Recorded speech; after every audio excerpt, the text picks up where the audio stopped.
سر ہم ڈیبیٹ یہی کر رہے ہیں کہ اس وقت یہ جو انڈیا ایک پاگل پن کا شکار ہوا ہے، جس میں وہ بار بار کہہ رہا ہے کہ وہ پاکستان کو نہیں چھوڑے گا اور بدلہ تو بدلہ لے گا، لیکن وہ تو جنگ کو تیار بیٹھا ہوا ہے۔ میں ابھی یہ بات فواد صاحب سے بھی کر رہی تھی، آپ سے کرنا چاہوں گی، ظاہر ہے آپ فارمر وزیر خارجہ رہ چکے ہیں اس ملک کے،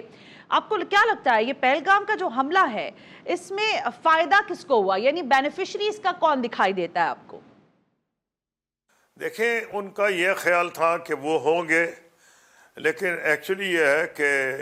انہوں نے جس قسم کی دھمکیاں دی تھیں، جیسا یہاں سے جواب دیا گیا، تو ساری دنیا یہ توقع کر رہی تھی، یو این، یونائٹڈ اسٹیٹس، میں نے اخباروں کی انٹرنیشنل ہیڈ لائنز پڑھی ہیں کہ ہندوستان پریپیئر کر رہا ہے اٹیک میں۔ اب اٹیک اگر خدا نہ کرے 6 مہینے کے بعد ہوگا تو they will find Pakistan equally prepared۔ تو کوئی ذی ہوش آدمی نہیں چاہتا کہ پاکستان انڈیا کے درمیان جنگ ہو، ان کے غربت کے مسئلے ہیں جو ان کو ٹیکل کرنا چاہیے، ان حالات میں ان کو جنگ کی سوجی ہے۔ اور میں یہ سمجھتا ہوں کہ بنیادی طور پر جنگ کا جو معاملہ ہوتا ہے،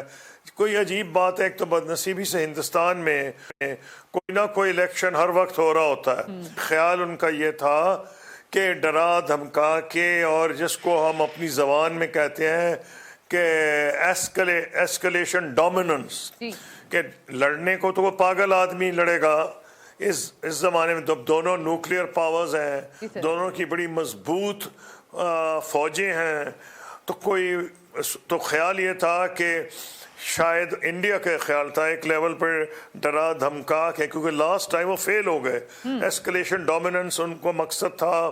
لیکن ہوا یہ کیپچر ان کا پائلٹ ہو گیا۔ دنیا نے کہہ دیا F-16 گرا کوئی نہیں، امریکہ نے کہہ دیا،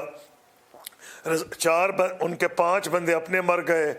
جس کو فرینڈلی فائر کہہ رہے ہیں کنفیوژن میں۔ ان کشمیر 2 جہاز ان کے گرا لیے گئے، تو اٹرلی فیل ہو گئے ایسکلیشن ڈومیننس میں۔